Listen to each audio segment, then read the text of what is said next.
Welcome, and today we're going to be talking about what to do when you're not in the mood. In the mood for what, you might ask? In the mood for anything from not feeling like you want to do your business emails to the bedroom, not in the mood for that, maybe not in the mood to go for a walk. Maybe you're not in the mood to be snuggly and watching Netflix with someone. So I want to talk about that expression, not in the mood. Because this, again, if you watched any of my other videos around preferences, is really a problem that's becoming more and more prevalent in our society. Is what does that expression really mean, and how is it supporting us? My opinion is that it actually doesn't support us. Now, when we talk about preferences, we're not talking about your values and standing up for your values. That's something totally different. So please don't get up in arms about this whole topic, because it's important to note that your values are your values and you should live by your values. But quite often we take our values and we mix them up with preferences. So when you're not in the mood, usually, not always, but usually it's a preference, not a value. So what does that mean? That means that quite often when we're young, we want our needs met, and in the beginning, those are our essential needs. However, as we continue on and we decide, that we have more needs and that they're not met, we end up trying to get those needs met in unhealthy ways if they're not initially met with love. And so the very first time that you can remember your needs not being met, because perhaps someone was in their fear, we can forgive them for that. But when your needs are not met, what happens is you make that mean something about you, that you're not enough, that you're, not worthy. And so that's where your root of all your preferences start, is that you try to cover up this initial wound of not feeling like you're good enough and not being okay with all your preferences. So they're almost like bandages, so that we don't even have to look at the wound anymore. We can just bandage it up with all of our preferences. And so when we talk about not being in the mood, it often is just that, is a whole bunch of preferences that we've decided we need to keep in order for us to be happy and fulfilled in life.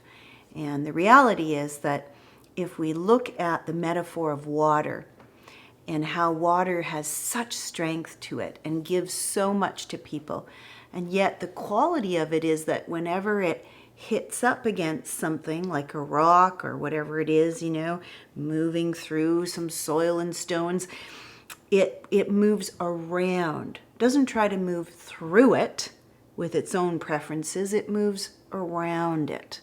And so water is that flow of life. Ask yourself, have I created so many preferences in my life that I'm making myself miserable?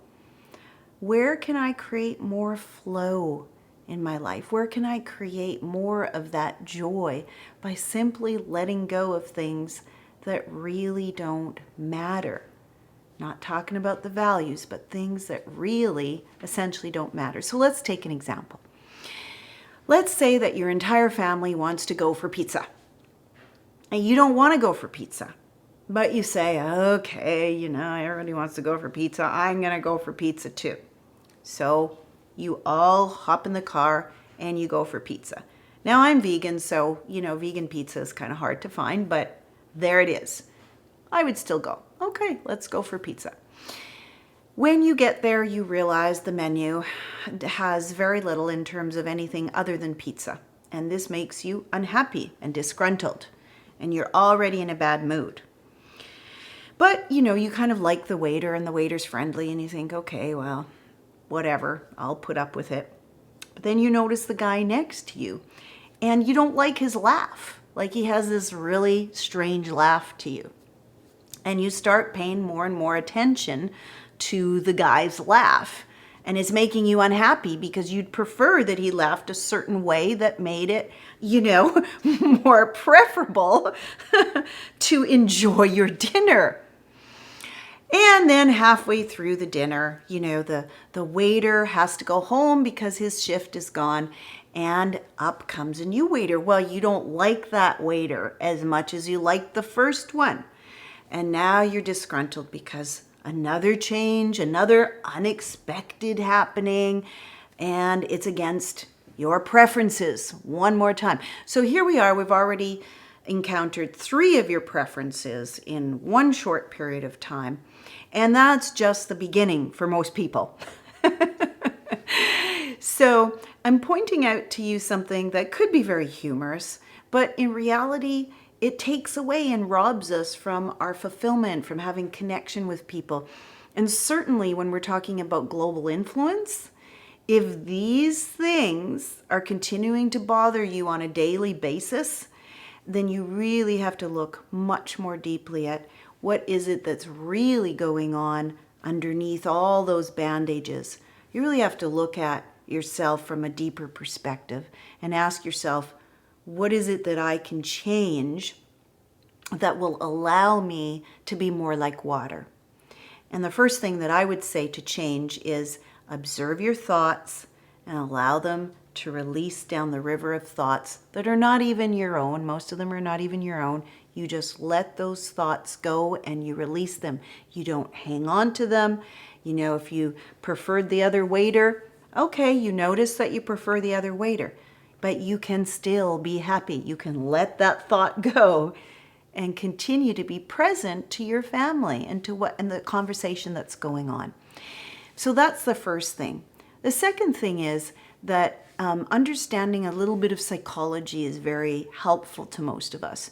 So looking within, looking deep within, and seeing that those initial times when you didn't feel okay, when you didn't feel worthy, how is that now playing out in all the different relationships that you have in your life? And start to become more and more aware of this. You're not a victim to your life. You actually are the creator of your destiny. And creators are the people who actually influence the world for the better. If you like this video, please subscribe to our channel, and the button next to it, the bell button, allows you, if you click it, to get notifications on the upcoming videos. And please go to KarenMcGregor.com for more information and more roadmaps for the kinds of things that we're talking about today. My book, The Tao of Influence, is going to be released very soon, and you'll be able to see it there and pre-order a copy for yourself, hardcover copy today.